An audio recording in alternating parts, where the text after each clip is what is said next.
bienvenidos a todos los hermanos que nos miran por este medio, bienvenidos a Raíces de la Fe y bienvenidos a ustedes que están acá en nuestra familia de presencia. Un aplauso para ustedes.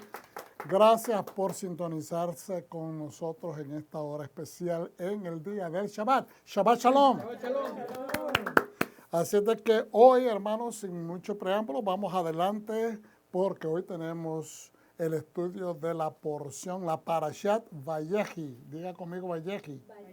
O Vayehi, que significa y vivió o él vivió. Y como subtítulo de esta Parashat le hemos puesto la bendición de un padre trasciende. La bendición de un padre trasciende. Y es bien interesante porque a veces pensamos que la bendición, la tradición hermosa que yo me acuerdo de niño, nos acercábamos a los abuelitas, a los abuelitos, y en mi caso, en nuestra cultura, a los niños se les enseñaba a poner las manos juntas y venía donde el abuelito, entonces el abuelito le agarraba o la abuelita le agarraba las manos, se las besaba y nos echaba la bendición. En otros países dicen bendición, abuelo, bendición, papá, bendición, mamá. Y entonces Dios te bendiga. Hay una gran tradición en Latinoamérica acerca de esto, pero se ha ido perdiendo. Obviamente es una falta de transmitir esa cultura, esos valores culturales y religiosos. Tal vez no quisiera utilizar la palabra religioso porque a veces se connota en una luz negativa, pero esos valores espirituales que son importantísimos porque son los que cimientan el conocimiento y la fe en los niños. Conocimiento de Dios, el conocimiento de la voluntad de Dios en nuestra vida que deben decirnos.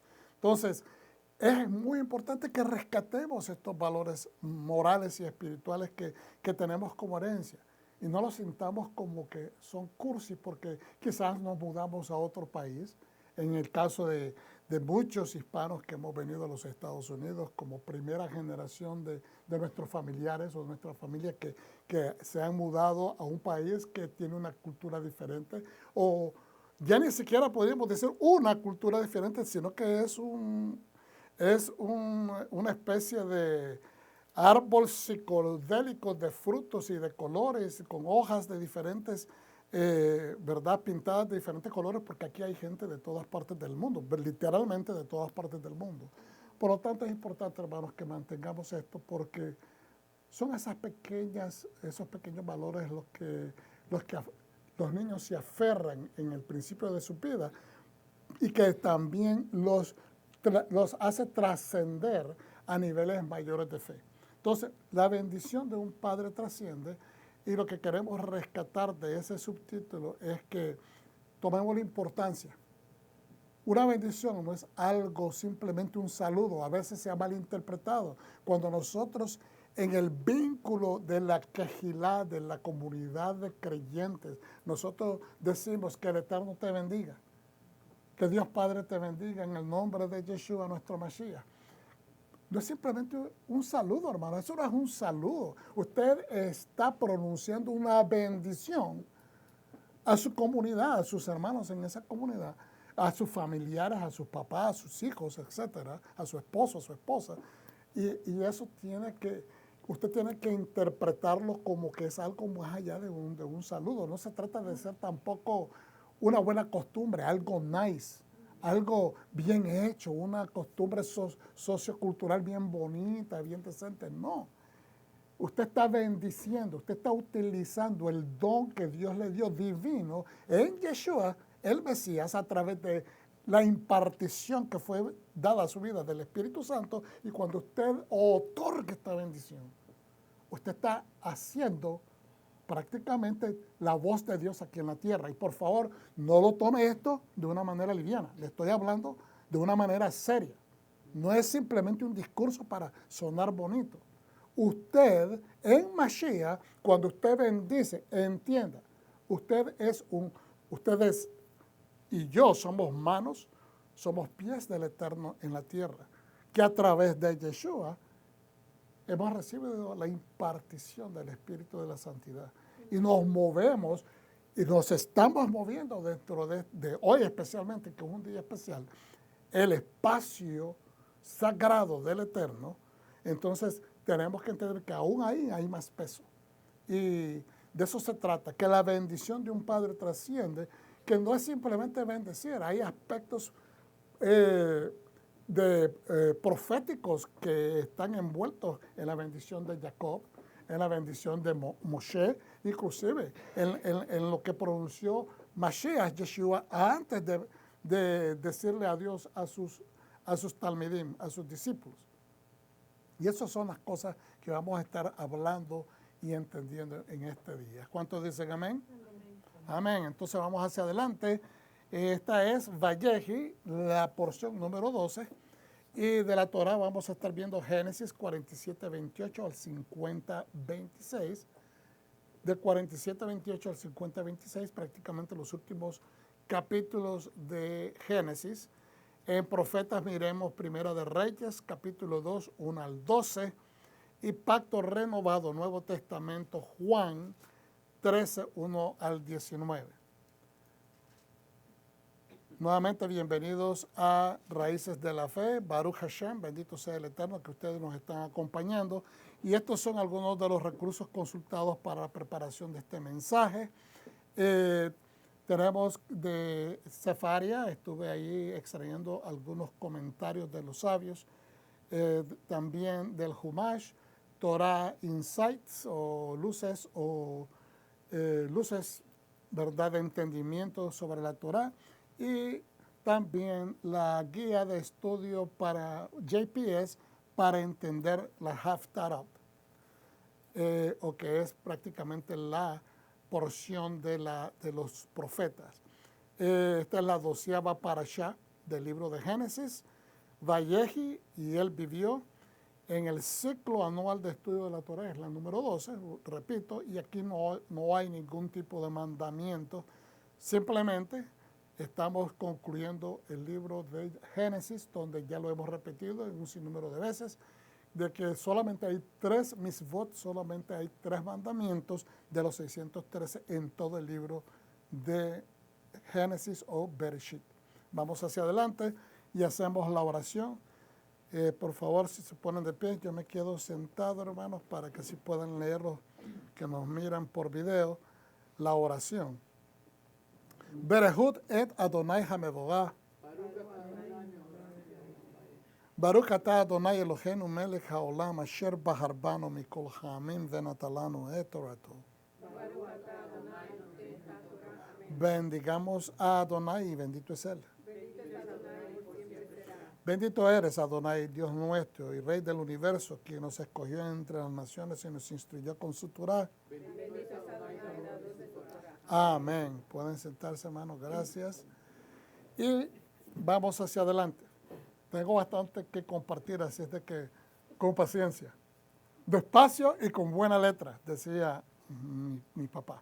Ahora, Génesis Bereshit, 47, 28 en adelante, nada más este pedacito de verdad que son los últimos versos del 47, dice, Jacob vivió en la tierra de Egipto 17 años.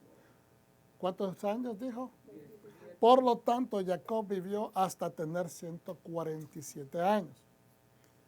Llegó un momento en que Israel estaba próximo a morir. Así que llamó a su hijo Joseph y le dijo, si de verdad me amas. Yo creo de que Jacob sabía que su hijo Joseph lo amaba. Y obviamente sabemos, porque la misma escritura nos revela de que el amor de Joseph hacia su padre Jacob era grande y se manifestó de muchas maneras. ¿Ok? O sea, que eso no nos cabe duda. Entonces, ¿por qué esta manera de aproximarlo? Diciéndole, si de verdad me amas, por favor, pon tu mano debajo de mi muslo y jura que por consideración a mí no me enterrarás en Egipto. Él no está dudando que su hijo lo ama. Él lo que le está diciendo es que se asegure de no olvidarse prácticamente de lo que le está pidiendo. Porque estas son, no sé si usted puede relacionarse con esto. Si un padre o una madre de familia, una persona que ocupa, tal vez no necesariamente su papá biológico, su mamá biológica, pero digamos un abuelo, un tío que lo crió a usted, y usted mira a esa persona como un líder paternal o una líder maternal, es decir, es la figura que usted reconoce que tiene un efecto paternal o maternal en su vida. Y esa persona está a punto de morir y en su cama, en su lecho, le pide, le da ciertas instrucciones. Usted las honraría. Usted las honraría sabiendo de que no es necesariamente algo difícil de hacer. Las honraría. Por supuesto, creo yo que todos nosotros estamos deseosos de honrar los últimos deseos de un ser querido.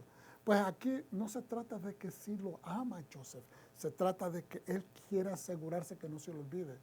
Que él le va a pedir y le va a dar estas instrucciones, pero que él lo recuerde por consideración a él. Si de verdad me amas, por favor, pon tu mano debajo de mi muslo. Le está pidiendo que jure, y como ya hemos estudiado en muchas ocasiones, ¿ok? Espero que no le tome esto como un choque si alguna vez usted no ha escuchado esta manera de enseñar. Él, de la manera que se estudia en el antiguo Medio Oriente, lo que él está diciendo es que jure por su circuncisión, porque la circuncisión era prácticamente un ejemplo de pacto, era la esencia de lo que ellos entendían, que hay un pacto entre Dios y los hombres y que eso los une a ellos. ¿Ok? Entonces, ¿estamos en el aire o todavía no estamos en el aire? Estamos en el... Aleluya. Estás en tu profile, tengo que cambiarlo de raíces de la fe. Ok. Entonces, me espero para que lo haga rapidito, por favor. Ok. Entonces, es importante que entendamos esto. ¿Por qué? Porque lo que él está diciendo, júrame por el pacto que tenemos con Hashem. ¿Estamos entendiendo? No le está diciendo, júrame por Hashem. Pero indirectamente le está diciendo, júrame por lo más importante que tenemos nosotros, que es el pacto que Dios hizo con nosotros, que nos representa ante Él como nación. En otras palabras, esto tiene una trascendencia. Esto tiene una trascendencia monumental a nivel nacional, a nivel de pueblo. Eso es lo que le está diciendo. Y obviamente, a este punto en la vida de Joseph, él entiende perfectamente como tal vez no es el mandatario oficial, no es el faraón, pero es el segundo más poderoso después del faraón en todo Egipto, en la nación más poderosa de la tierra en ese momento.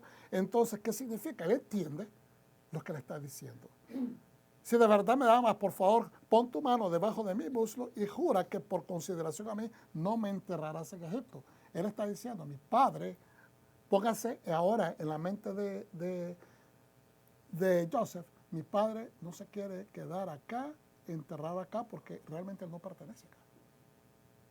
Él no tenía que haber salido de Canaán, de la tierra prometida que Dios nos dio, pero fue por consideración que yo le pedí que se viniera. Y estoy seguro de que para estas alturas ya él ha platicado con su hijo y él le dijo, no, pero Dios me lo confirmó. Yo tuve dudas porque me dijiste, vente a vivir para acá, pero yo estaba dudando porque Dios nos mandó para esta tierra prometida. Pero, así, o sea, Dios esa misma noche que él recibió esa noticia, dice la Escritura, le dio una visión y le dijo, vete para Egipto porque allá yo te voy a hacer crecer. En otras palabras, todo esto ya la familia conoce. Más bien, cuando duerma con mis padres, le continúa diciendo Jacob a Joseph, me sacarás de Egipto y me enterrarás donde ellos están enterrados. Entonces le está todavía dando las instrucciones específicas. ¿Dónde quiere estar enterrado? Quiero que me entierres en dónde. Entonces le dice, él respondió, haré como tú has dicho. Y al saber, ¿verdad? Cuando él está diciendo Más bien cuando duerma con mis padres, es decir, cuando yo muera y me reúna con mis antepasados, me sacarás de Egipto y me enterrarás donde ellos están enterrados. Ellos saben de qué se trata. En Hebrón, la cueva de Macpela. Él respondió, haré como has dicho. Él dijo, júramelo. Está viendo el énfasis, que es que él no es que duda que su hijo no lo va a honrar, es que no quiere que se olvide. Y entonces, al hacer el juramento, ¿ok? Él está diciendo, tú tienes ahora un compromiso.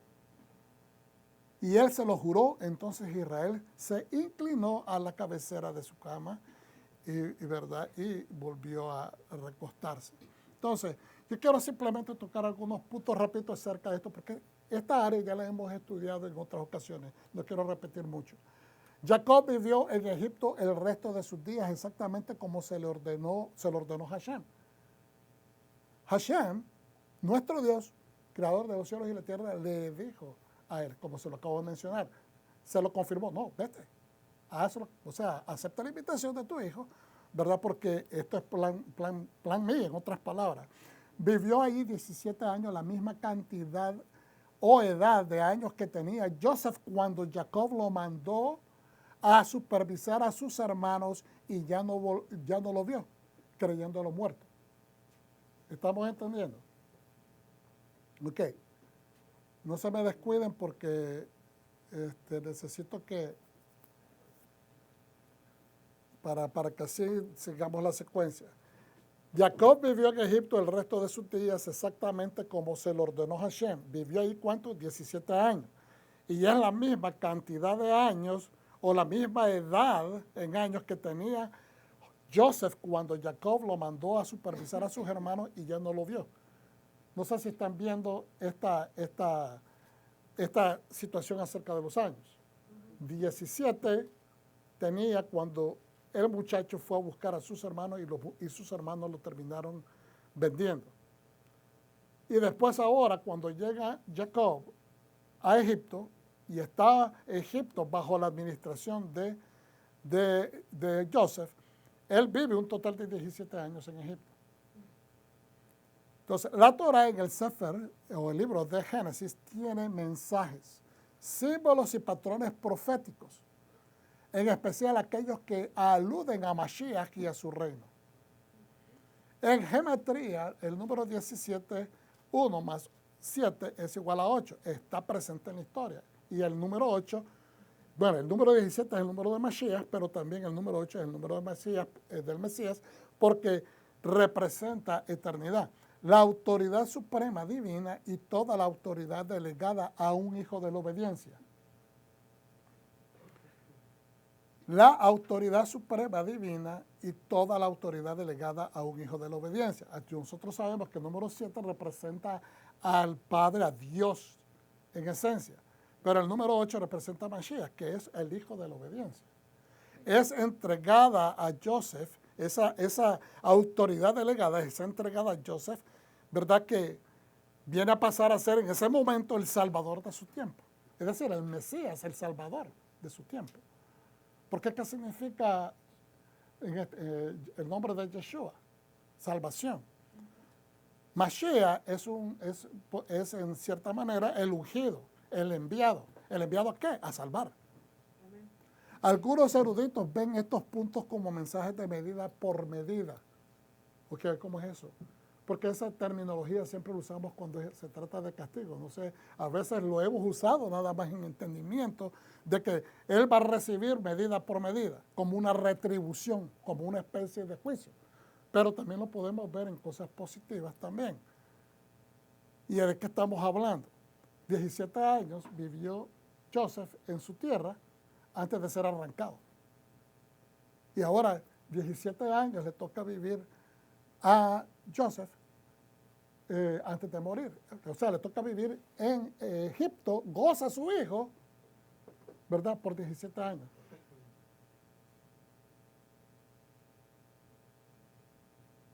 Entonces, algunos eruditos ven estos puntos como mensajes de medida por medida, ya que Jacob puso mucho peso sobre Joseph y no creyó en sus sueños proféticos. ¿Usted cree que tal vez Joseph en un momento, perdón, Jacob no se dijo a sí mismo, ¿para qué lo mandé yo a este muchacho? Después que le dijeron que se había muerto, como todo padre. ¿Qué me movió por dentro de decirle a este joven que fuese a buscar a sus hermanos? ¿Por qué insistí? Imagínense el sentimiento de culpabilidad de un padre, porque siempre va a suceder. Eso es dentro del deseo de supervivencia, de sobrevivencia de su hijo. Si uno lo aplica a uno mismo, ¿para qué cometí este error? ¿Para qué hice que? Imagínense con la muerte de un hijo, especialmente sabiendo que uno lo manda. Yo lo mandé a hacer este mandado. Jacob, sumergido en su dolor, voy hacia atrás, ya que Jacob puso mucho peso sobre su hijo Joseph y no creyó en sus sueños proféticos, además de no defenderlo de la agresividad o la agresión y celos de sus hermanos. ¿Usted cree que él no observó de que sus hermanos eran un poco gruesos con él? Claro que lo llevó. Lo pudo haber escuchado en la manera como se expresaba de él, en la interacción entre ellos. Si un padre, mire, yo agarré muchas veces a mis hijos peleándose chiquitos, dándose golpes. A veces yo escuchaba que se daban golpes y cuando abría la puerta estaban firmes, como que no habían hecho nada, pero yo sabía que se habían dado. Y en más de una ocasión los avancé, los agarré en el momento de la agresión. Entonces, yo estoy seguro que que este padre vio esas actitudes y quizás se culpó porque yo no hice más. Me estoy metiendo, no estoy diciendo que eso es. Estoy tratando de entrar a la humanidad porque todos nosotros, mire, los padres no han cambiado mucho desde la antigüedad. Somos seres humanos. Puede haber cambiado la manera de educación, puede haber cambiado la cultura, puede haber recibido muchas modificaciones en la manera como aproximamos la enseñanza, pero no dejamos de ser humanos. Los padres van a amar a sus hijos, especialmente al hijo. En este caso, Jacob adoraba a ese muchacho Joseph. Entonces, Jacob, sumergido en su dolor, quizás no llegó a considerar el dolor de Benjamín, que perdió a su hermano. Porque la Escritura nos hace ver cómo sufría él por el dolor que le había causado la muerte de su hijo, pero nunca miramos que él aproximara, o tal vez la Torah no nos hace, o el escritor o Dios quizás no inspiró a que estos elementos fueran parte de la Escritura de la Torah, pero hay que pensarlo, porque nos ayuda a revisitar la humanidad y ver cómo nosotros podemos aplicar estas situaciones en un momento así. ¿Cómo podemos ayudar a nuestros familiares, a nuestros amigos, a nuestra comunidad cuando alguien pierde a un hijo? Es decir, no solamente considerar el dolor del padre, ¿qué pasa con los hermanos? ¿Qué pasa con los primos? ¿Qué pasa con la mamá? ¿Qué pasa con el papá? O sea, ¿qué pasa con los abuelos? A veces nos enfocamos con el ser más cercano a la persona que perdió, que en este caso viene a ser el papá o la mamá.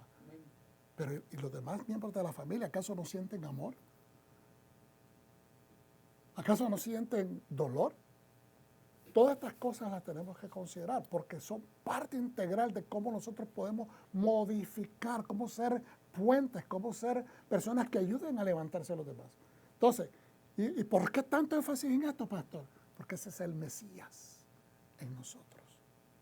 Yeshua no perdía la oportunidad para tocar, alcanzar, levantar, beneficiar a cualquier persona que estaba en necesidad.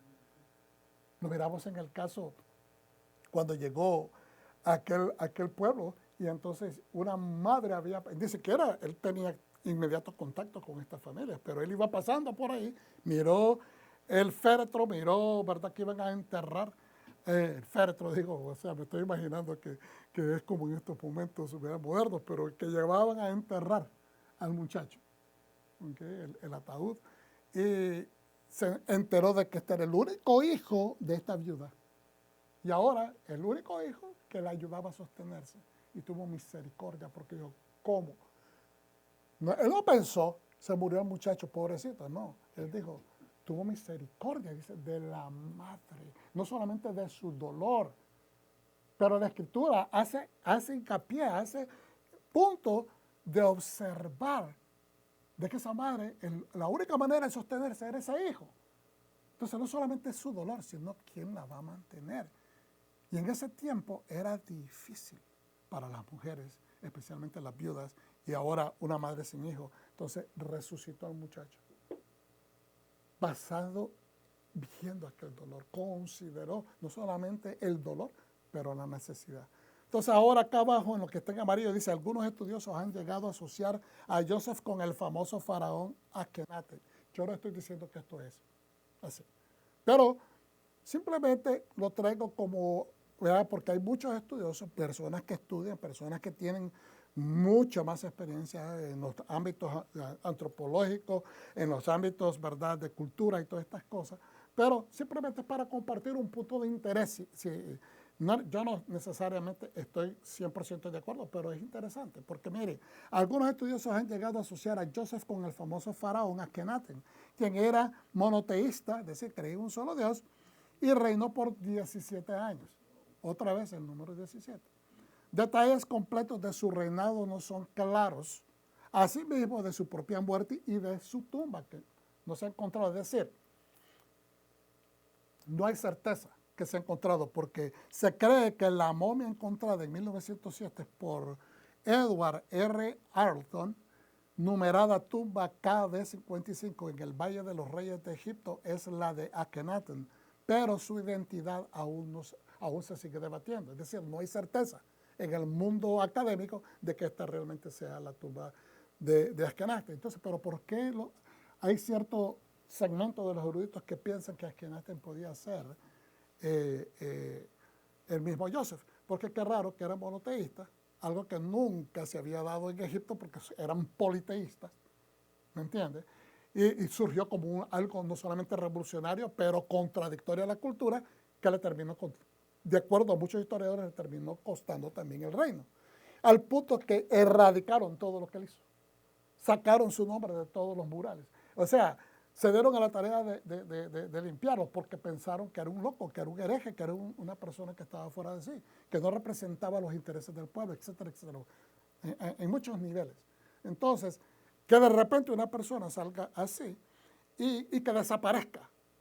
O sea, prácticamente casi lo hacen desaparecer de la historia.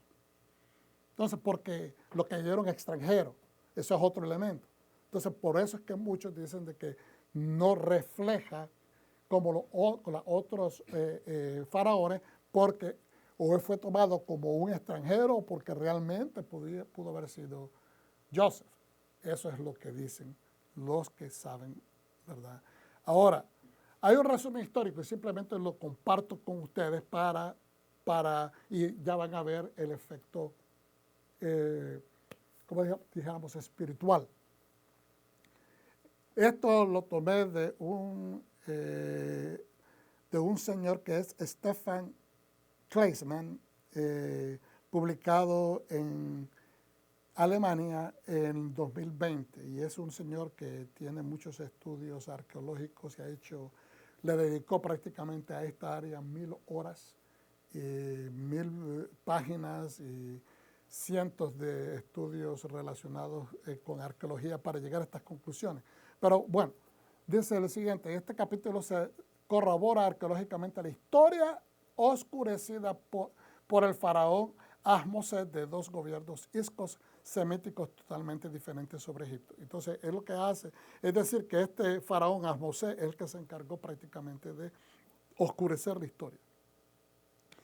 Cerca de 1830 años antes del Mesías, antes del primer siglo, José, que también se le llamaba Samont, esto es bien interesantísimo, José Samont, que es un nombre de oficina, ahorita, pero se le llamaba así, fue entronizado por el faraón Senworset III como su gran visir Senworset ¿Me está entendiendo? Y eso es por eso es que algunos también asocian ese Senworset con su poder de gobierno único, con un poder de gobierno único sobre todo Egipto para prepararlo para una hambruna que se avecinaba durante 7 años. Después de la muerte de Sanhuerset III, al comienzo de la hambruna, su hijo Amenemhet, y eso lo hemos visto porque yo se los he enseñado, todos estos nombres, Amenemhet III, según se evidencia bíblicamente, entregó todo su poder a José. Porque como él entró de repente, tal vez él miró, yo no tengo toda la experiencia, pero este hombre es lúcido. Este hombre sabe de lo que está hablando. Este hombre ha recibido revelación de parte del Dios de él y le ha anticipado de todas estas cosas y me ha interpretado los sueños, etc. Entonces, esto es lo que está sucediendo. Se muere el papá que se llamaba Senwosret III, y ahora toma el poder Amenemhet III, ¿verdad? Y él le da el poder a José para que pueda y le permita salvar a Egipto. Inmortalizó a José en inscripciones como su verdadero amigo. ¿Y eso qué es lo que dice Yeshua? Ya no los voy a llamar a ustedes siervos, sino los voy a llamar amigos. Yo lo que quiero es que hagan esa conexión. Porque este hombre miró la bendición que representaba Joseph para su pueblo. Y que el Dios de él, que era un Dios para ellos, entiendan cómo se entendía en las culturas antiguas. Es un Dios ajeno a los de nosotros. Es un Dios extranjero. Pero tuvo la misericordia de revelarle la situación a este hombre. Significa, desde un punto de vista antiguo, significa que él lo quiere aquí radicando. Significa que él tiene interés de salvar a nuestro pueblo. Entonces, le fue fácil asociarlo y recibir, porque cualquier otro rey, como miramos el rey de más adelante, que se pone duro, difícil y dice, no, ¿y quién es Yahweh? ¿Quién es Hashem para que yo le rinda culto, para que yo me someta a él? ¿Se acuerdan cuando estamos a punto allí, que Moshe llega a pedir al faraón que escuche y que le deje ir al pueblo? Y él sale con esa forma de expresión, en otras palabras, insultando, minimizando a Dios. Pues entonces, aquí este varón sí le da la autoridad a él, recibe las instrucciones del Dios de Joseph, entonces, y lo hace su amigo, y lo pone en inscripciones como su verdadero amigo, revelando su estrecha relación de confianza. Su antiguo amo de esclavos, Potifar, hablando del antiguo amo de esclavos que era sobre la cabeza de Joseph, Potifar, que también se le llamaba Conumhotep II, lo inmortalizó incluso como único amigo también, y su padre Jacob, o incluso el mismo José, como Hakak-Hasut. Hakak-Hasut. Okay. Y usted dirá, pastor, ¿qué es lo que nos está diciendo? Bueno, ¿por qué este montón de nombres tan diferentes? Hermanos, porque los nombres es como hoy en día nosotros hacemos, cuando uno de nuestros hijos, cuando está chiquito, hace algo, digamos, qué sé yo, tal vez es un niño que le gusta besar mucho y abrazar mucho. Y digamos que uno de los tíos o de las tías le dice al niño, besucón, ven para acá mi besucón. ¿Estamos entendiendo? Un ejemplo, estoy poniendo un ejemplo en nuestros días. Entonces, de ahí en adelante, ese tía o tío o familiar le puede decir a ese niño por muchos años besucón. O una vez hizo una travesura y basado en ese tipo de travesura le ponen un apodo. Pues en la antigüedad también se usaban cuando alguien hacía proezas heroicas, se les daba un nombre. Cuando alguien hacía cosas espirituales o acciones, se les daba un nombre. Entonces, y esos nombres pueden variar. ¿Cómo lo podemos confirmar lo que le estoy diciendo? Porque al mismo Yeshua, ¿cuántos nombres tiene? Príncipe de paz. ¿Okay? ¿Cuál es otro nombre? El león y el cordero y el león. O sea, y ahí vamos sucesivamente.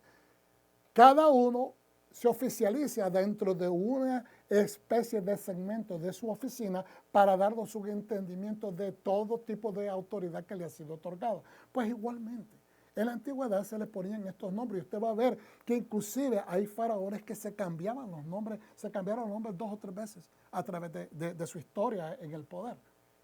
O sea que no es nada raro. Y que es importante porque todos estos patrones no son nada más de Egipto, son de todo lo que es el Levant y de todo lo que es Mesopotamia. Todo esto era un río cultural y muchas de estas cosas se movían de igual forma en las diferentes culturas. ¿Okay? Eran patrones culturales, eran ríos culturales que se van comunicando a través de los movimientos de personas. Hoy en día uno se queda admirado cuando uno ahora a través del Facebook miramos cómo, inclusive yo estaba viendo, porque estoy ahí estudiando ciertas cositas en otros idiomas, y yo miro cómo algunas personas que usan otros idiomas en sus países, pues están utilizando ciertas terminologías americanas. Y yo digo, wow, es una influencia. Entonces el pueblo de los Estados Unidos ha influenciado a todas las culturas alrededor del mundo. A ese nivel, sino por el nombre que se le da a la tecnología a través de cosas y patrones culturales. ¿Okay? Dichos que se traducen a sus propios idiomas, de acuerdo a cómo se dicen en inglés. Entonces ahora, volviendo a lo que es Hekachasut, ¿qué significa? Fíjense bien, ¿qué significa? Que Hekachasut, su padre, el mismo Jacob llamaba a José Hekachasut, que significa rey pastor o rey extranjero. Por eso es que lo asocian, por eso es que usted va a ver más adelante que el rey o el faraón que toma el poder lo asocia con los hicsos, a quienes eran llamados invasores extranjeros o pastores invasores extranjeros. Y dicen, no, mejor los vamos a hacer esclavos, los vamos a dominar porque no voy a hacer que se asocien con nuestros enemigos y los vengan y nos derroten. Porque prácticamente acababan de echar afuera a los hicsos, fuera de Egipto. ¿Okay? Y entonces tenían ese temor. Pero bueno, me estoy adelantando. Y mire, después de la muerte de Amenhotep III, el visir rey o el virrey José y los miembros de su familia faraónica rotaban anualmente y son llamados Hekachasut. Es más, le dieron a todas las familias, todos los hermanos de Joseph se les conocía con ese título. Dice, fueron dados de ese nombre por los egipcios, evidenciando en una inscripción 3 siglos después, o sea, para dar evidencia de esto, 3 siglos después, la reina Hatshepsut, que los distinguió de los cananeos, los distinguió de los cananeos de la invasión posterior de los hicsos, al llamarlos en contraste con ellos como bárbaros. Es decir, no confundamos a los descendientes de Joseph como que son los hicsos invasores, sino que a los invasores los llamó bárbaros, ¿okay? Para hacer una diferencia. Es decir, hubieron inclusive gente de la realeza que reconocía, inclusive 3 siglos después, lo que la familia de Joseph hizo por Egipto. Pero obviamente cuando el tiempo ha progresado, pues han habido intereses políticos que han empezado a oscurecer de que nunca hubo presencia hebrea en Egipto, lo cual es una mentira, no se puede negar eso. Una de las evidencias más fundamentales históricas acerca de lo que sucedió en Egipto hace 3000 y pico de años es la Biblia. No se puede refutar, no se puede negar ese documento. ¿Okay? Después de la muerte de José, estos bárbaros conquistaron Egipto en el 1729, antes de la era común, y es el bíblico nuevo rey que se levantó contra Egipto, ¿verdad? El que toma poder, que es uno de estos bárbaros, que se levanta y dice, es el gobernante cananeo de Asur. Era un gobernante cananeo, pero posiblemente que era puesto por Asiria. Asur es Asiria, ¿okay? Y se llamaba Samuquenu. Se inmortalizó a sí mismo en inscripciones como Hekachasut. Él mismo se autonombró con el título de Joseph, ¿okay? Dándose a ver que él era un rey pastor. ¿Okay? Y de ahí que se empiezan a conocer a los hicsos como los Hatshepsut o los Hyksos. ¿Están viendo? Hatshepsut, Hyksos, ¿ok? Usurpando este glorioso título de José y de su familia para sí mismo y sus sucesores cananeos, que vienen a ser, ¿verdad?, los Hyksos. Hasta el día de hoy, el historiador Manetón los identifica como los llamados Hyksos o cananeos de una región que incluía a Asur o Asiria. El nuevo virrey Senusret Akhnú, y ahí continúo hablando un poquito más. Voy a parar acá para no hacer demasiado largo esto, pero luego yo quiero que miren esta fotografía, que es bien interesante los estudios que se hacen en referencia a esto. Dice, bocas caídas para abajo, no aparentan que están contentos, no aparentan que están alegres, ¿okay? Por lo menos las primeras dos. Dice, bolsas bajo los ojos, líneas de preocupación, ojos hundidos, expresiones faciales únicas de la historia esculturística egipcia. Dos reyes muestran todos los signos del tiempo difíciles de su reino. Eso está en el Museo Británico, esa fotografía de todas estas. Las estatuas de Amenhotep III y su padre Sesostris III, así como la literatura poética contemporánea, muestran las pesadas cargas que soportaban la realeza y el Egipto de la 12ª dinastía, la destrucción de las pirámides del faraón y la inminente pérdida de toda la cosecha egipcia por las crecientes inundaciones del Nilo y los cálidos vientos del desierto oriental. El año pasado nosotros estudiamos, no sé si se acuerdan, las inundaciones, ¿verdad? Y estudiamos un poquito de cómo afectaba eso. Y cuánto tiempo se podría durar que las aguas, ¿verdad?, bajaran y cuánto tiempo afectaba para una cosecha. El padre faraón Senusret III, con el rostro preocupado y las orejas hacia afuera, sin la barba del rey. Fíjense bien, la barba, dicen algunos opinan, que era simbolismo de poder, simbolismo de fortaleza, simbolismo, en otras palabras, de estar orgullosamente bien parado en tu trono, o bien sentado en tu trono, que estás haciendo, gobernando bien. Y entonces notan que estos dos no tienen la barba, porque están trabajando contra una situación adversa, ¿ok? Pero dicen que tienen dice el Amenemhet III,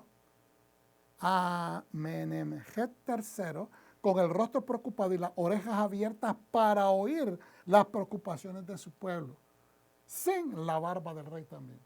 En otras palabras, no sé si están notando, bien protuberantes las orejas de esta manera, ¿ok? ¿Qué significa? Que estaban dispuestos a escuchar al pueblo. Eso fue exactamente lo que hizo el faraón, que cuando escuchó acerca de Joseph, lo trajeron y escuchó lo que él dijo, buscando respuestas, ¿ok? Porque no las tenía.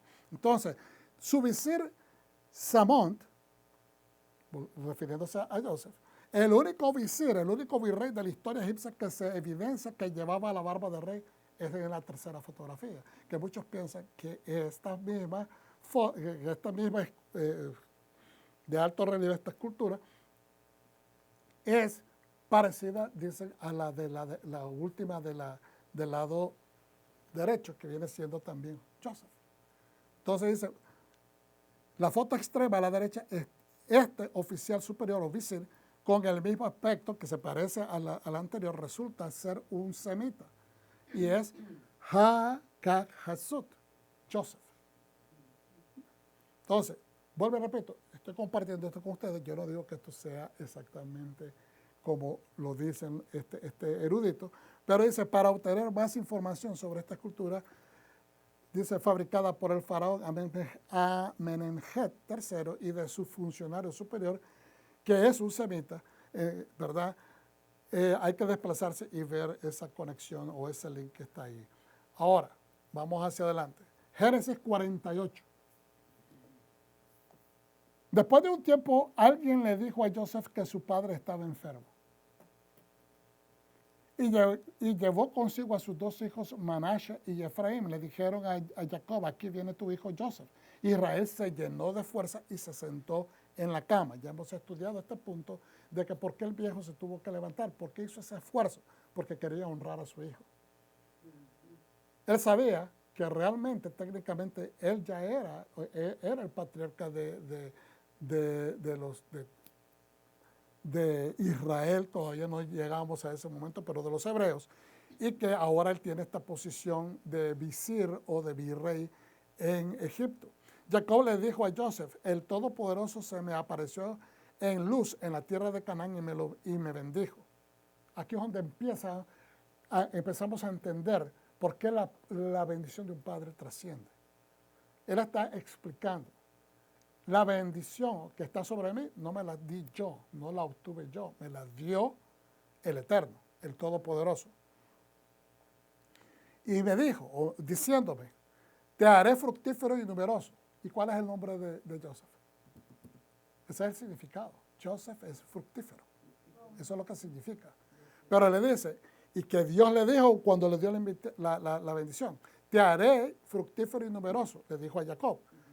Haré de ti un grupo de pueblos. Y daré esta tierra a tu descendencia para que posean para siempre.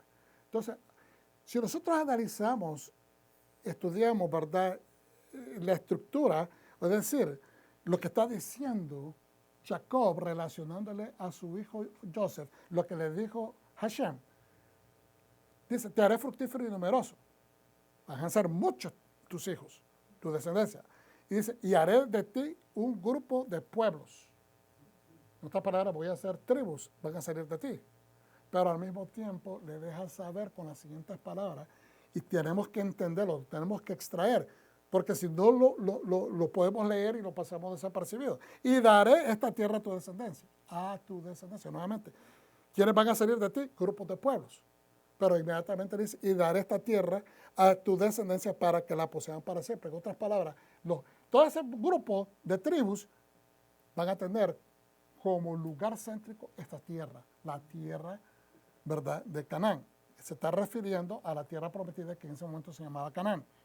Ahora bien, tus dos hijos que te nacieron en la tierra de Egipto antes de que yo viniera a ti en Egipto, son míos. Entonces, los está adoptando. Los está adoptando. Los está adoptando. Y usted dirá, ¿por qué tanto énfasis en eso? Porque sí, lo hemos leído, lo hemos estudiado de diferentes ángulos, pero ahora entendamos de que cuando usted adopta a una persona en su corazón, cuando usted hace de una persona que tal vez ni siquiera está sanguíneamente conectado con usted, y usted ha venido a conocer a esa persona, desarrollan una relación, desarrollan una amistad muy entrañable, una confianza, y esa confianza hace desarrollar una relación al punto de que usted toma a esa persona como familia. Cuando usted adopta a una persona en su corazón, y usted bendice a ese, si es un joven, usted lo mira como un hijo o una hija, o lo mira como un nieto, usted ha adoptado a esa persona y usted bendice, usted está exactamente transfiriendo esa bendición. ¿Por qué? Porque eso es lo que carga la bendición que nosotros tenemos.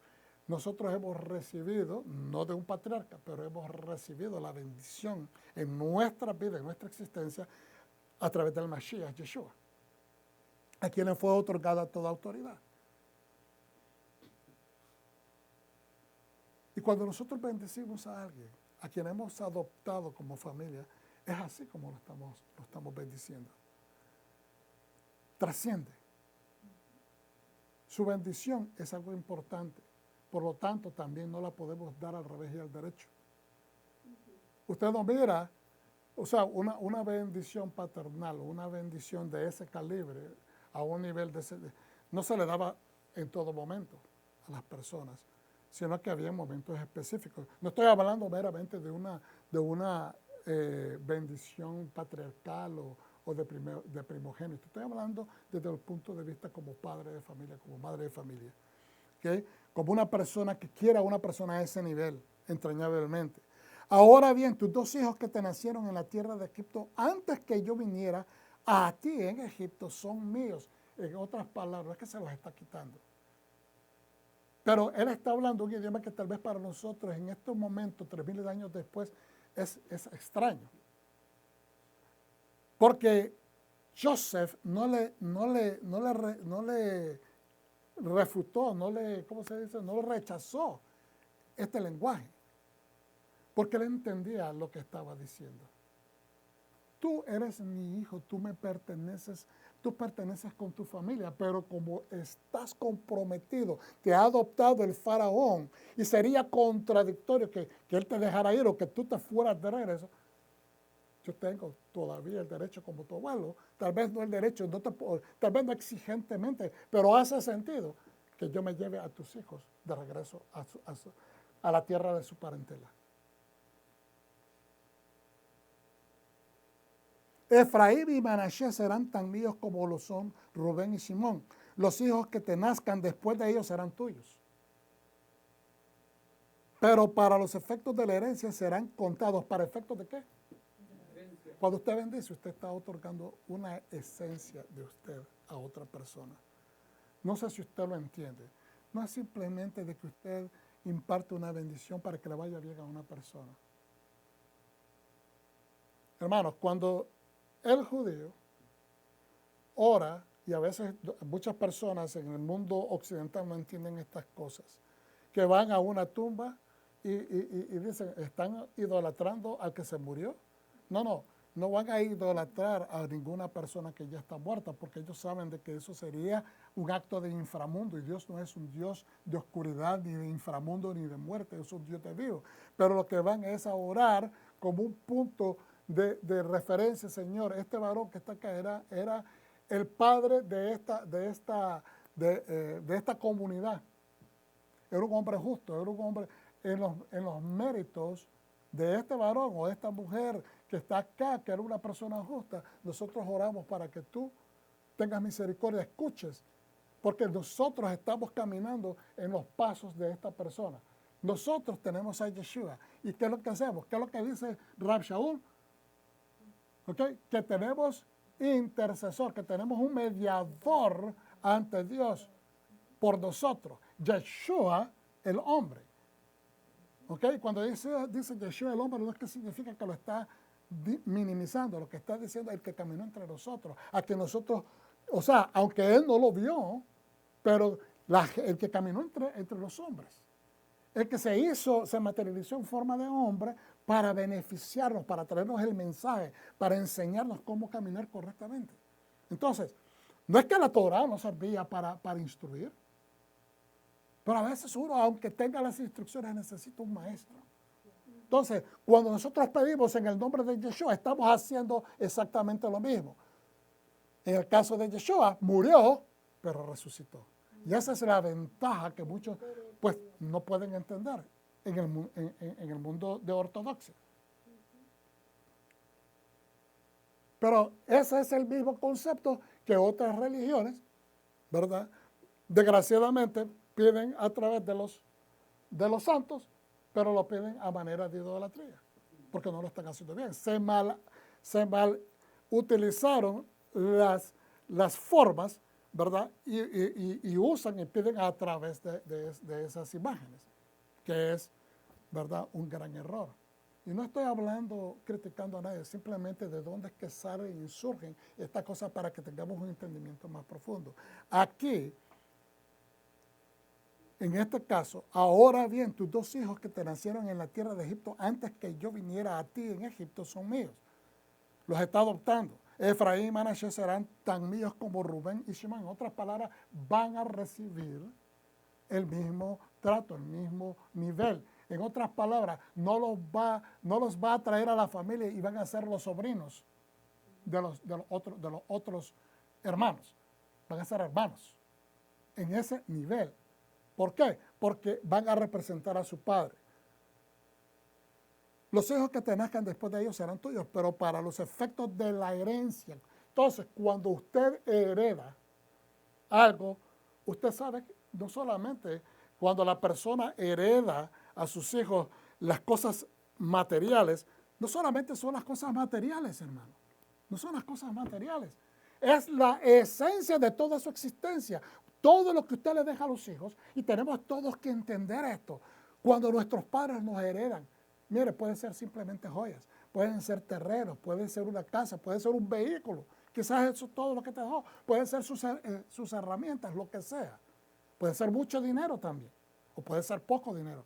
Pero eso es la esencia que esa persona, eso representa a esa persona. Su vida, sus esfuerzos, su capacidad, lo que logró, sea mucho, sea poco, te está transfiriendo la esencia de su existencia. Entonces, acá cuando usted bendice, usted está transfiriendo a una persona lo que usted está, su presencia ante el Eterno, su búsqueda del Eterno, su hambre por Dios, sus aplicaciones de la Torá por la gloria del Eterno y su reino aquí en la tierra. Entonces, no simplemente usted está diciendo que te vaya bien, Dios te bendiga, o que simplemente es algo para que usted tenga mejor suerte. Usted está transfiriendo lo que Dios le ha dado a usted, de lo que Dios le ha dado a usted. Por eso es importante que no tomemos las bendiciones como algo tan superficial. Ni tampoco lo quiero dramatizar tanto al punto de que se pierda la esencia. Pero el punto es que una bendición es una bendición. De eso se trata. Es una bendición. No lo podemos disminuir.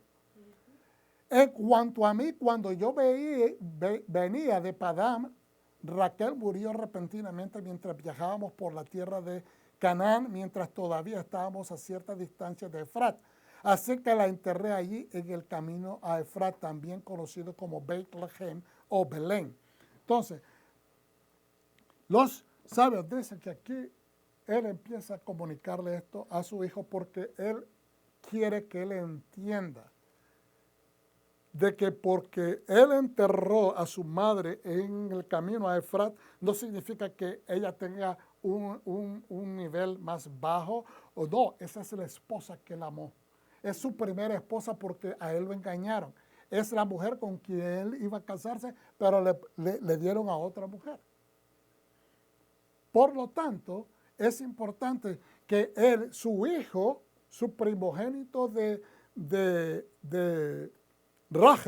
Raquel, entienda de que su padre nunca ha tenido, fíjense bien la conexión, ¿se acuerdan que unas 2 semanas atrás hablamos de por qué, verdad? Jacob no dijo, ¿sabes qué? Voy a ir a buscar a mi hijo, porque yo no me convenzo, yo tengo que verlo con mis propios ojos, dónde es que él pereció. Vamos a buscar al animal que lo mató, vamos a cazarlo, vamos a vengarlo.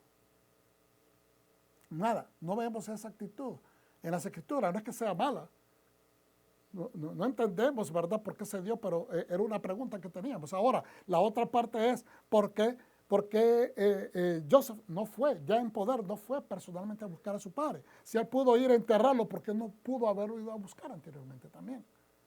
Porque dijimos que posiblemente él no sabía si su padre realmente lo amaba de esa manera, porque él fue el que lo envió a buscar a sus hermanos y sus hermanos terminaron haciendo esto.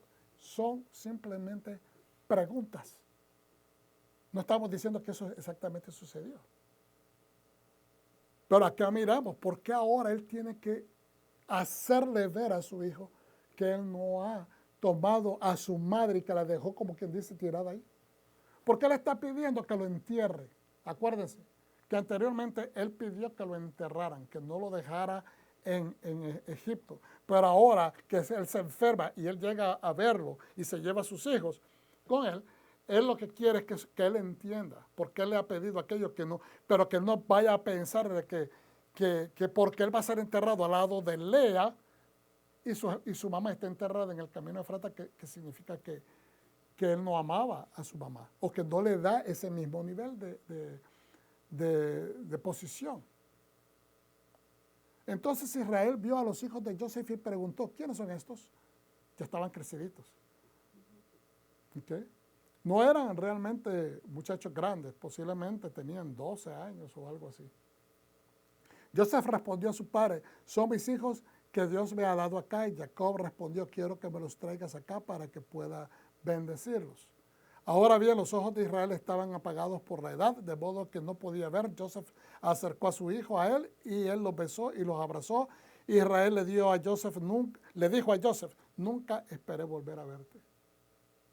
Esto pareciera un encuentro como que al principio, pero aquí ya ha pasado cierto tiempo. Pero él está diciendo, yo nunca pensé que yo te iba a volver a ver, pero Dios me ha permitido ver también a tus hijos. Joseph lo sacó de entre sus piernas y se postró en el suelo, y ya recordamos la bendición con los brazos cruzados. No vamos a entrar en esta parte. Pero lo importante que queremos es observar lo siguiente. Okay. Dice acá por el lado central, dice, después de afirmarle el estatus de primogénito o mejor a su hijo, o vamos a empezar desde el principio, mejor. Jacob ofrece bendiciones. Jacob bendice a los dos hijos de Joseph, como lo mencionamos hace un segundo, Manashe y Efraín. Primero, Jacob nombra a Joseph como su Bejor. Digan conmigo, Bejor. Bejor, primogénito. Es el primogénito legal, realmente. Aunque él nació como el hijo número 11, es el primogénito legal. Porque es el hijo de la esposa que él eligió como primera. ¿Okay? Un estatus que le otorga a uno una doble porción de la herencia. En este caso significa que Joseph formaría dos tribus dentro del Bene Israel, ¿verdad? Del pueblo de los hijos de Israel. Después de afirmarle el estatus de primogénito o mejor a su hijo Joseph, porque se lo dice antes de bendecir a sus hijos, Jacob repasa las circunstancias que rodearon la muerte y el entierro de Raquel. Por eso es que se lo menciona a su hijo, porque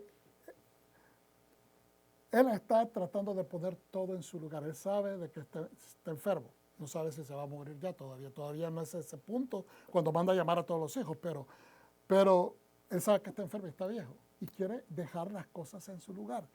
Él debe explicarle a Joseph que el entierro de su madre al borde del camino no sugiere de ninguna manera un rechazo, ni mucho menos un estatus inferior a la de Lea, quien fue enterrada en la cueva de Macpela en Hebrón. ¿Por qué se lo tienes que explicar? Porque exactamente.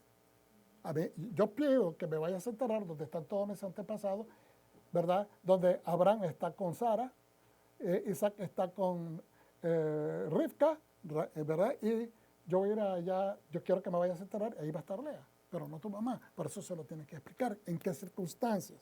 ¿Okay? Jacob tuvo que sepultar a Raquel en el camino debido a circunstancias dificultosas cuando apenas se estaban estableciendo en Canaán. Raquel es realmente considerada la esposa principal de Jacob y Joseph su primogénito, el legítimo mejor. ¿Por qué le está diciendo esto? ¿Simplemente porque quiere dejar las cosas en paz? No, le está explicando la legalidad de por qué él es el mejor, por qué él es el primogénito. ¿Estamos entendiendo? Entonces, él tiene que trabajar también en, no solamente el título, pero trabajar en cómo él cree acerca de aquello que se le está traspasando. ¿Estamos entendiendo? Que él entienda que es por derecho legal, no es porque yo simplemente te prefiera como hijo. Hay una legalidad y eso es importante observarlo. Luego Jacob bendice a los hijos de Joseph con la bendición Hamalha Hagoel Oti. Y eso es, ¿verdad? La bendición del ángel que me cuida o el Dios que me ve, rezando por una ayuda especial en su incorporación a adopción a la familia como hijos de Jacob y no nietos, haciéndolos recibir el rango de hermanos y no sobrinos de sus tíos, porque eso los pondría en desventaja. Al levantarlos a nivel de hermanos, pues todos son iguales. Todos van a recibir, ¿verdad?, una parte de la tierra cuando regresen. Luego, por supuesto, Jacob bendice a cada uno de sus hijos individualmente. ¿O no? Dice este comentarista. Rubén, Simón y Leví son reprendidos duramente en lugar de bendecidos. Entonces, vamos a adelantar un poquito porque quiero llegar a donde quiero llegar. Vamos a hacer una pequeña comparación antes de continuar con Juan 13, 1, 21. ¿Ok? Y esto es Yeshua teniendo una interacción con sus discípulos. Era poco antes de la fiesta de Pesaj.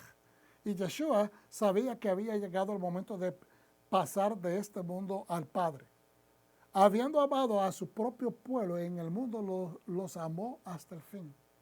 Nuevamente miramos la relación que Joseph amó a sus hermanos hasta el fin, sabiendo que lo que habían hecho ellos con él, pero los perdonó, ¿verdad?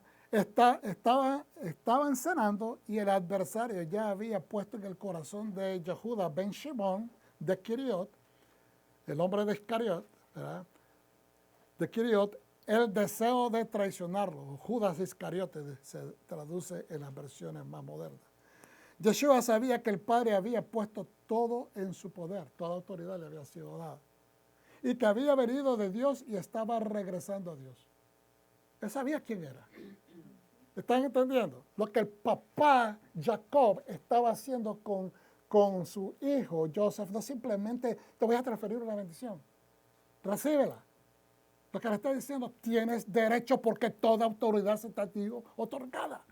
Y por eso le empieza a decir, cuando Dios me aproximó en luz, que es prácticamente al ladito de Betel, que es el monte Moriah, donde él, ¿verdad?, levantó aquella piedra,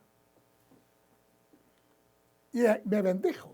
Por eso le está dando detalle por detalle, porque es una legalidad. Él va a estar transfiriendo la bendición de un padre, pero es con toda autoridad. La bendición del Padre Celestial fue dada a Yeshua.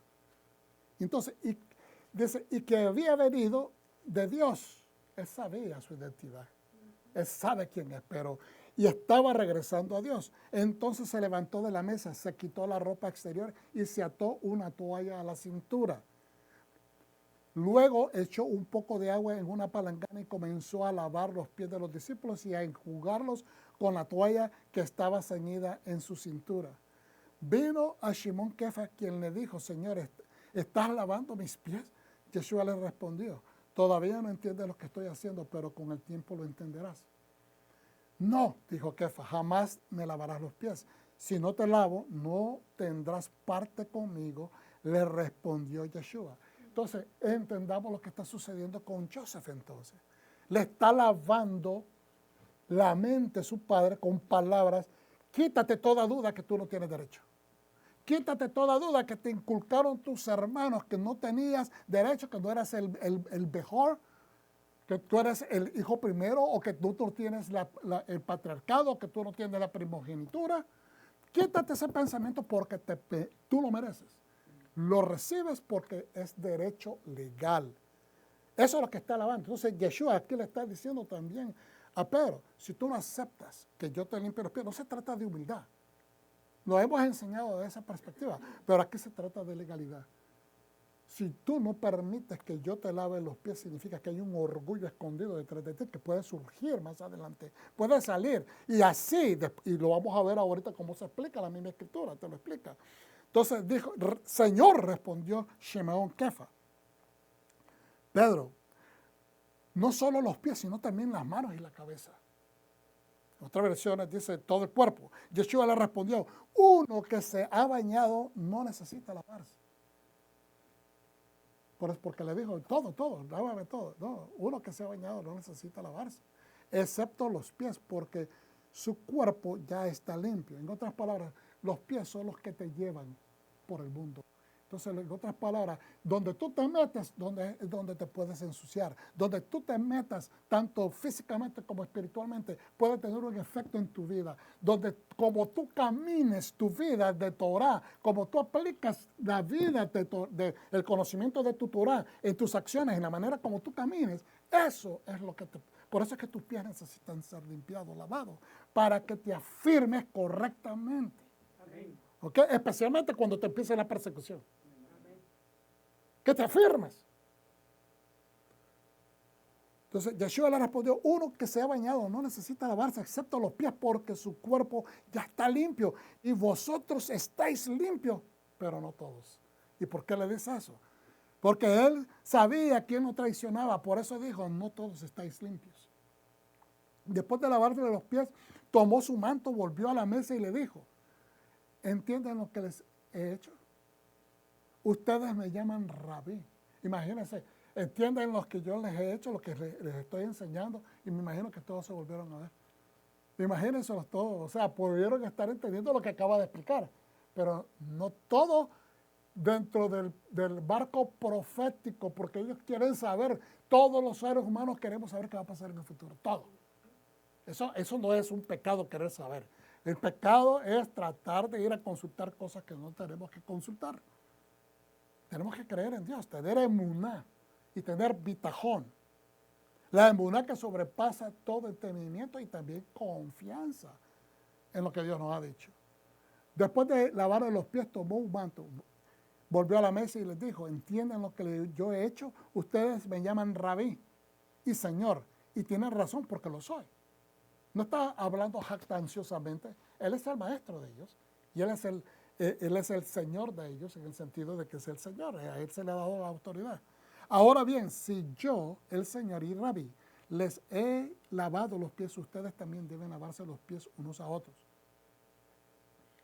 ¿Qué es lo que le estaba diciendo en la parachá pasada Joseph a sus hermanos cuando los mandó de regreso, o la anterior? Por favor, no vayan peleando en el camino.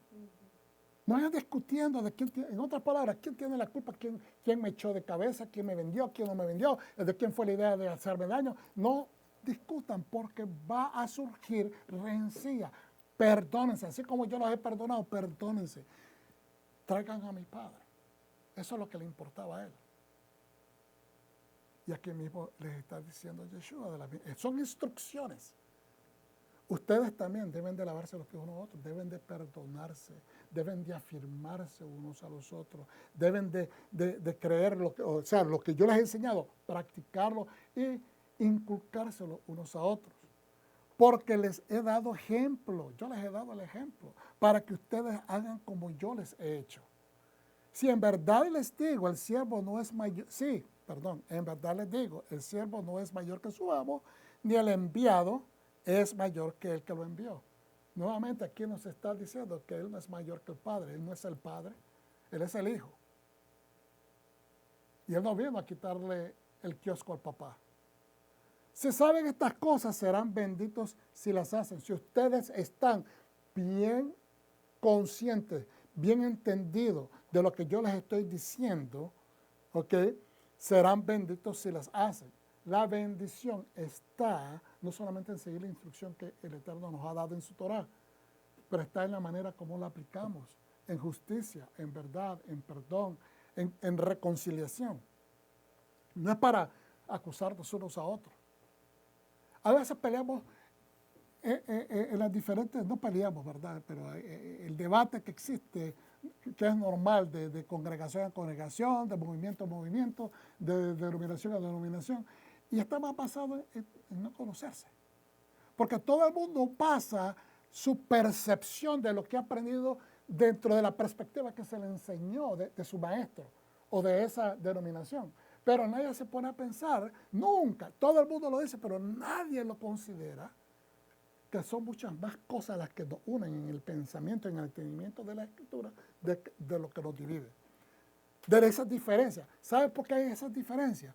Porque cada maestro enseña de acuerdo a una revelación que está basada en la perspectiva que él o ella tiene del mundo en el que se desarrolla. Entonces, por eso es que yo siempre, vuelvo y repito, para no confundirlo, usted se relaciona, lo que usted aprende de la Biblia, usted lo va a vivir de acuerdo a las actividades y a las oportunidades y a las situaciones que la vida le presenta. No de acuerdo a las mías, porque usted tiene su vida. Usted va a vivir unas experiencias muy diferentes a las mías. Y por lo tanto, la manera como yo voy a aplicar la palabra posiblemente no es la manera como usted la aplica en ciertas otras cosas. Y eso no estoy diciendo que usted vaya por el mundo haciendo lo que le da la gana y que usted diga, yo tengo una revelación especial como mucha gente hace.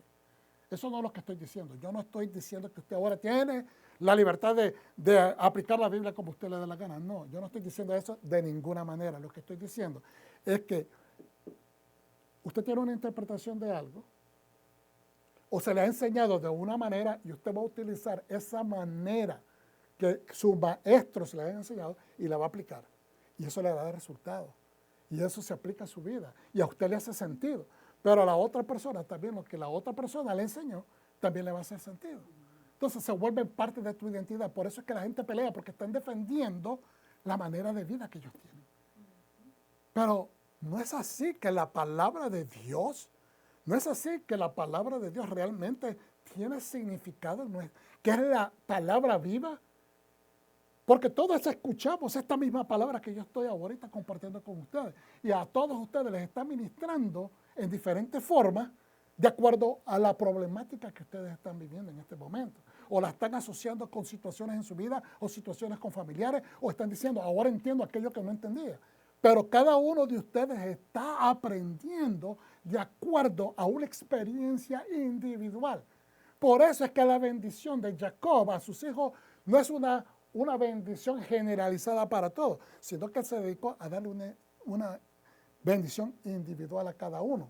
Pero ¿sabe qué? Esa bendición individual a cada uno viene a ser parte de una nación completa. Por lo tanto, es como usted que conoce los caracteres de sus hijos. Usted sabe cómo trota el uno, cómo camina el otro, cómo anda cojeando aquel, cómo aquella se expresa. Usted conoce a sus hijos. Y usted los va, y usted los conoce, y los intuye, y los discierne, porque usted los conoce. Pues de la misma manera, aquí Yeshua está diciendo, volviendo al punto, ahora bien, yo soy el Señor y Rabí de ustedes, les he lavado los pies. Ustedes también deben de lavarse los pies unos a otros, perdónense. A veces la gente camina en estos ámbitos de la vida, del conocimiento, de quién tiene la verdad, y pelean por estas diferencias. Al contrario, si nosotros mismos enseñamos que hay diversidad de entendimiento, y yo hago punto de traer y compartir lo que los sabios dicen, no para confundir, pero para que cualquier idea usted la pueda aplicar, para amplificar su caminar. Lo que Yeshua nos enseña es primordial, es la base fundamental, lo que Él nos revela, cómo debemos de vivir, cómo debemos de aplicar la Santa Escritura. Pero eso no significa que Él dice, desecha todos los pensamientos sabios y nada más toma el vídeo. Eso lo vino a hacer Yeshua. En ninguna parte dice eso. Nosotros tenemos que utilizar la sabiduría de toda persona sabia, todo lo que trabaja, todo lo que funciona, todo lo que es bueno, no es lo que nos enseña Rab Shaul también en Filipenses, que todo lo que es digno, todo lo que es bueno, todo lo que es honesto. Eso es lo que nosotros debemos de practicar, lo que hemos oído, lo que hemos visto, lo que hemos hablado, lo que han aprendido de mí. Eso haced, dice Rab Shaul. Entonces, eso es lo que les está diciendo Yeshua también. Perdónense, porque de ahí parte nuestra fe. Si yo los he perdonado y murió por nosotros, pues nosotros tenemos que perdonar. No caminar en este pugilato innecesario, porque les he dado ejemplo para que ustedes hagan como yo les he hecho. Si en verdad les digo, el siervo no es mayor que su amo, ni el enviado es mayor que el que lo envió. Si saben estas cosas, serán benditos si las hacen. Es haciéndolas, no es sabiéndolas. Es haciendo lo que sabes. No les estoy hablando a todos ustedes, ya sé a quienes he elegido. Pero es necesario que se cumplan las palabras de la Tenaj, que dice, el que come mi pan se ha vuelto contra mí. Les digo esto ahora antes de que suceda, para que cuando suceda crean que yo soy. Si en verdad les digo, ¿quién recibe a quien yo envíe? O dice, sí, en verdad les digo, aquel que recibo, quien recibe a aquel que yo envíe, me recibe a mí, y quien me recibe a mí, recibe al que me envió. Después de esto, Yeshua, en profunda angustia de espíritu, declaró, sí, en verdad les digo que uno de ustedes me va a traicionar.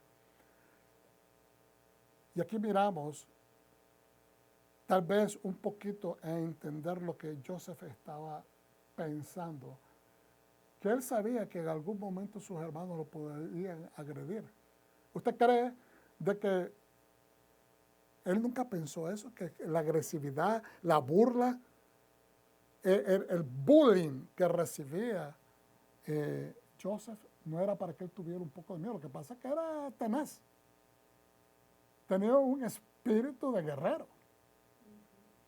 O sea, lo miramos que se llama Joseph Fructífero. Proféticamente se le puso ese nombre. Porque no era imparable. Una persona fructífera es una persona que es imparable.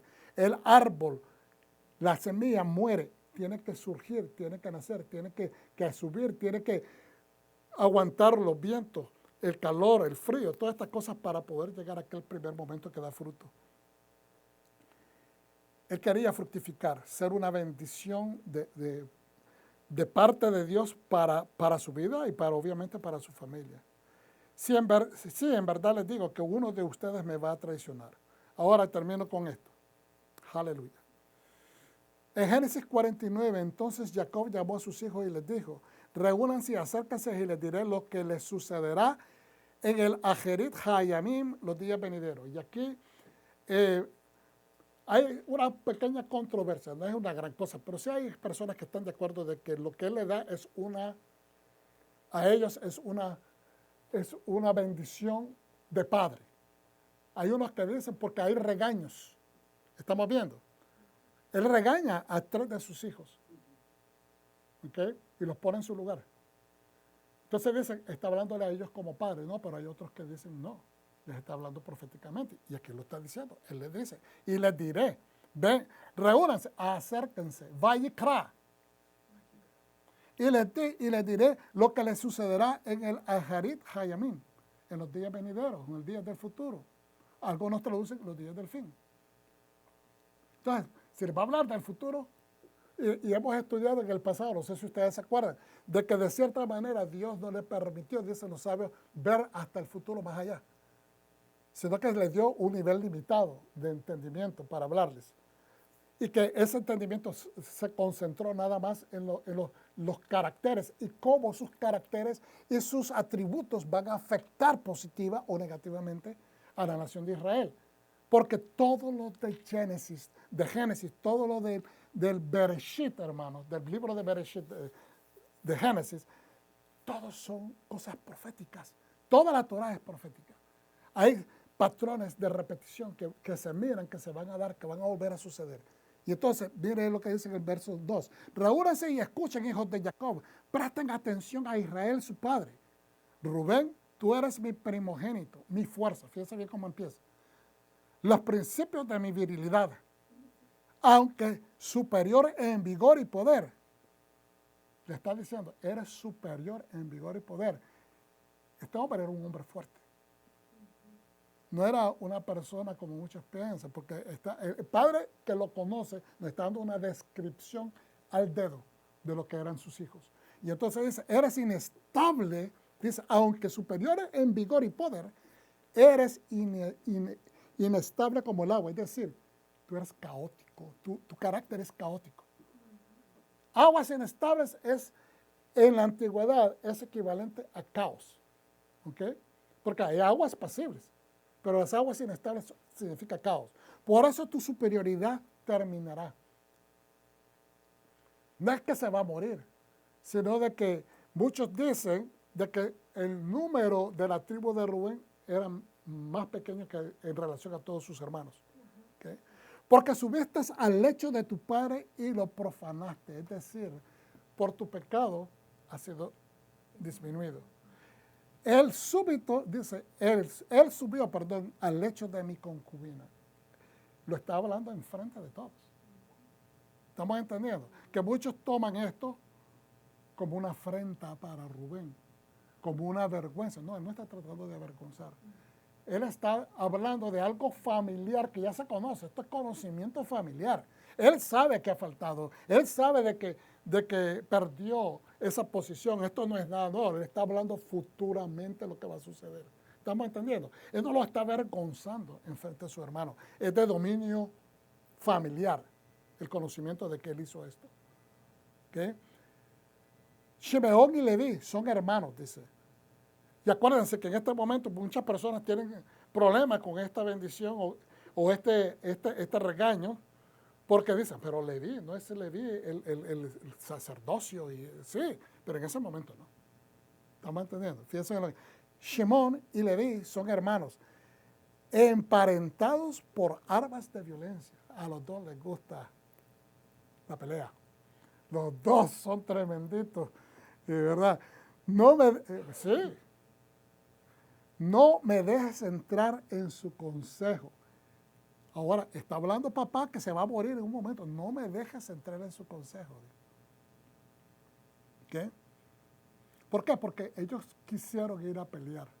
Y el padre no los dejó. Y ellos lo hicieron de todas maneras. No lo hicieron con la autoridad de papá. Eso les causó el regaño de esta bendición. Porque fueron y mataron a toda la gente de Shechem y expusieron que si el plan de ellos no funcionaba, vinieran y los mataran a todos ellos. Es decir, están poniendo en riesgo el plan de Dios. Y eso es lo que el Padre está diciendo. Muchos miran de diferentes puntos de vista de que tal vez era demasiado pasivo Jacob, que no quería pelear. No, porque inclusive más adelante, ¿verdad? En una de estas le dice a Joseph, Jacob, que va a heredar la bendición, este territorio que yo se lo gané con mi propio arco al Eteo. Y entonces la pregunta que muchos se hacen es, no, pero es que no tenemos récord bíblico de que Jacob haya ido a pelear contra nadie. Realmente no hay ningún récord bíblico. Pero dice que él fue y lo peleó con su arco y se lo quitó de las manos del Eteo. Es decir, él no va a estar mintiendo. Él es el patriarca. Él no va a decir una mentira. Entonces, algunos piensan que posiblemente él haya ido a pelear. Por eso es que dicen en esta situación, no me dejes entrar en su consejo. Como quien dice, yo no quiero volver a recibir consejos de este muchacho. Porque su actitud es demasiado violenta. En relación a su violencia, en relación a sus reacciones. No caigamos. Él no está hablando acerca de él. Lo que le está es profetizando a todos los hermanos. No caigan en consejos de violencia. ¿Estamos entendiendo? Porque es profético. Que mi honor no se relacione con su pueblo. Que mi honor, el honor de Jacob, quizás el hombre, pero Israel no puede llevar esa connotación de ser un pueblo aguerrido que tenga problemas con todo el mundo, con Raimundo y con todo el mundo, porque eso no es Israel. Y lo sabemos por herencia y por historia. Porque en su ira mataron hombres y a su capricho mutilaron ganado. Es decir, hasta los animales los mataron. ¿Y qué culpa tenían los animales? Maldita sea su ira, no ellos. Algunos ponen de que fueron maldecidos. No, la ira de ellos, no los seres humanos. Es muy diferente. Maldita sea su ira porque ha sido feroz su furor, porque ha sido cruel. Los dividiré en Jacob. Fíjense bien, los dividiré en Jacob. En este momento, ustedes tienen que caminar, en otras palabras, no aconsejarse uno al otro. Y dice, y los dispersaré en Israel. Que proféticamente ellos se mezclaron con todas las otras tribus. Y no que desaparecieron, por decir así, pero su herencia pues se mezcló y realmente lo que vemos es que Leví fue regado por todo Israel a través de las 48 ciudades de levitas o las ciudades de refugio, ¿verdad? Y obviamente también operaban en el templo en Jerusalén, pero ellos fueron enviados por toda la tierra de Israel. Entonces, Judá, tus hermanos te reconocerán, tu mano estará sobre la cerviz de tus enemigos, es decir, vas a tener dominio sobre los enemigos, los hijos de tu padre se inclinarán ante ti. Y eso es prácticamente lo que sucedió. Judá es un cachorro de león, hijo mío, estás sobre la presa. En otras palabras, tú tienes el control, ¿verdad? Se agazapa, como cuando se agazapa es como cuando el animal se hace así como para impulsarse y se extiende como un león, como una leona. Una leona es feroz, especialmente cuando va a cazar. ¿Okay? ¿Quién se atreverá a provocarlo? El cetro no pasará de Judá, ni el bastón del mando de entre sus piernas hasta que venga aquel a quien pertenece. La obediencia, el siervo fiel, el siervo obediente, Yeshua HaMashiach. Y es el quien los pueblos obedecerán. En algunas dice Shiloh, creo que, si no mal recuerdo. Hasta su asno, dice, ata su asno a la vid, su pollino a la vid escogida. Lava su ropa en vino, sus mantos en la sangre de las uvas. Sus ojos serán más oscuros que el vino, sus dientes más blancos que la leche. Todo eso está hablando acerca de la sonrisa, la pureza del color de los dientes. Zabulón vivirá a la orilla del mar con naves ancladas a lo largo de su costa y sus fronteras de Sidón. Y Issacar es un gano fuerte que se echa en los establos. Voy a adelantar a 22 que habla de Joseph, okay? No porque los demás no tengan importancia, pero quiero hacer este resumen para después verlo rapidito, más resumidamente. Joseph es una planta fructífera junto a un manantial con ramas que trepan por el muro. Los arqueros lo atacarán ferozmente disparándole y presionándolo con fuerzas, pero su arco permaneció tenso y sus brazos fueron hechos ágiles por las manos del poderoso de Jacob. De ahí el pastor, la roca de Israel, por el día de tu padre, dice, por el día de tu padre, quien te ayudará, por el Shaddai, quien te bendecirá con bendiciones de los cielos de arriba, bendiciones de las profundidades que yacen abajo, bendiciones de los pechos y del vientre. Las bendiciones de tu padre son más poderosas que las bendiciones de mis padres. La bendición de Jacob tenía más peso, está diciendo esta palabra, de que todas las bendiciones anteriores. Se extienden hasta lo más lejos de las colinas eternas. Estará sobre la cabeza de Joseph, sobre la frente del príncipe entre sus hermanos. Y voy a saltar acá para dar una pequeña, mire, rapidito. Una de las cosas principales que dicen los eruditos es que, de que hay tres cosas principales en estas bendiciones. Él está llamando a la unidad. ¿Qué es lo que dice? Acérquense, únanse, vengan, escuchen. ¿Okay? Los está llamando como pueblo. Todas las bendiciones son individuales, pero se trata de ser bendición. Acuérdense, los caracteres de los hijos son diferentes, pero en una familia cada uno ocupa su lugar, cada uno ocupa su espacio. Todos tenemos negative traits, ¿cómo se dice? Aspectos negativos de nuestros comportamientos. Inclusive, aunque no los tengamos, hay gente que gusta de esto, entre hermanos, hay gente que no me gusta que haga esto, no me gusta que haga lo otro. Pero cada uno en un momento dado se ayudan. ¿Okay? Entonces, el segundo punto, la concesión de la primogenitura. Se tenía que asegurar, Jacob, que la bendición de Judá era escuchada por todos los hermanos y que también la bendición del primogénito sobre Joseph quedara bien clara.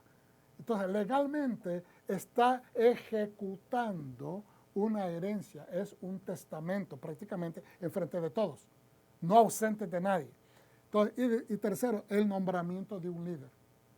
En ese momento, hay unos que opinan de que Judá es establecido como el líder. Judá, como lo hemos estudiado ya recientemente, es establecido como el de quien van a surgir los reyes, la realeza.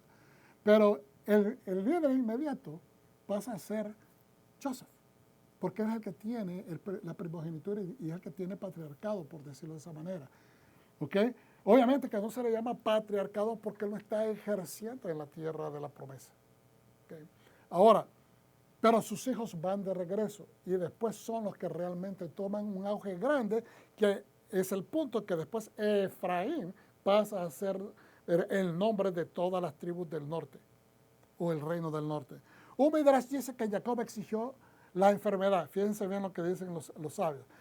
Dice, amo del universo, si una persona muere sin enfermedad, no es capaz de resolver los asuntos entre sus hijos. Pero si está enferma durante 1 o 2 días, puede resolver los asuntos entre sus hijos. El santo bendito le dijo, por tu vida exigiste algo bueno y comenzarás contigo. Y le dijo a Joseph, he aquí tu padre está enfermo. ¿Para qué? Para que viniera inmediatamente. También sus hijos vinieron inmediatamente porque dijo, si yo me enfermo y me muero de repente, no voy a poner todas las cosas en su lugar. Pero si Dios me da unos cuantos días durante esta enfermedad para que yo pueda convocarlos y establecer estas legalidades, es importante. ¿Okay? Rubén deberá haber recibido 3 porciones adicionales a las de sus hermanos. Tenía que haber recibido Rubén la primogenitura, el sacerdocio y la realeza, pero como pecó, perdió todas estas cosas. Ok. Aleluya. Puntos importantes para aplicar. Jacob entra a Egipto con todas sus familias, un total de 70 personas, como ya lo hemos estudiado. El número 70 lo vemos siendo referido después de la Torre de Babel, y se entiende que Dios dividió a toda esa gente en 70 naciones, 70 idiomas, hablando 70 diferentes idiomas. De acuerdo a la Torá, en el capítulo 10 de Génesis, y según los sabios y estudiosos, se forman 14 naciones que salieron de Japhet o Jefet, ¿verdad? 14. De los lobos de Ham salieron 30 naciones. Y usted ahí tiene las citas bíblicas para que usted las pueda copiar. Y finalmente Shem o Sem, la descendencia semita, nacen 26 naciones. Si usted hace esa suma, 14 más 30 más 26, son 70 naciones. ¿Okay? Los 70 familiares de Jacob representan a los 70 naciones, es decir, a todo el mundo. Cuando se habla de 70 naciones o el número 10, como hemos hablado en otras ocasiones, es una implicación de todo el mundo. La túnica de colores que Joseph recibió de su padre representa a las tribus de Israel, pero proféticamente implica el reino mesiánico sobre todas las naciones de la tierra, un solo pastor sobre ellas.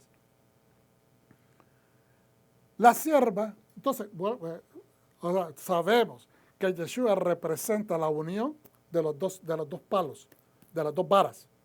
Representa a Judá y representa a Efraín, que tiene la realeza y tiene también es el primogénito.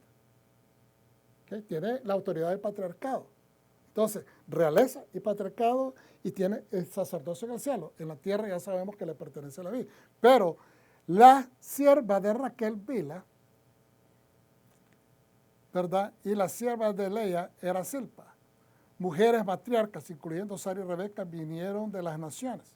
Y eso es lo que enseñamos hace una semana, ¿verdad? Diciendo que, curiosamente, todas las mujeres vinieron de las naciones.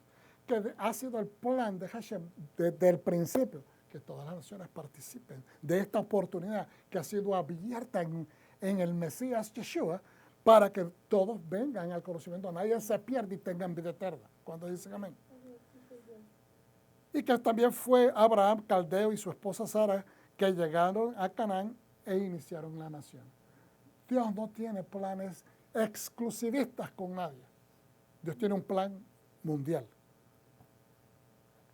Y aquí posiblemente podemos continuar esto más adelante después de que cerremos, pero explicando cada bendición, ¿okay?, sobre cada una de las tribus. Pues Baruch Hashem, hermanos, gracias por tenernos en sus oraciones. Damos gracias al Eterno porque ustedes están siempre sintonizando y que esta enseñanza ha sido de gran bendición. Baruch Hashem, shalom a todos ustedes. Hasta la próxima. Bendiciones.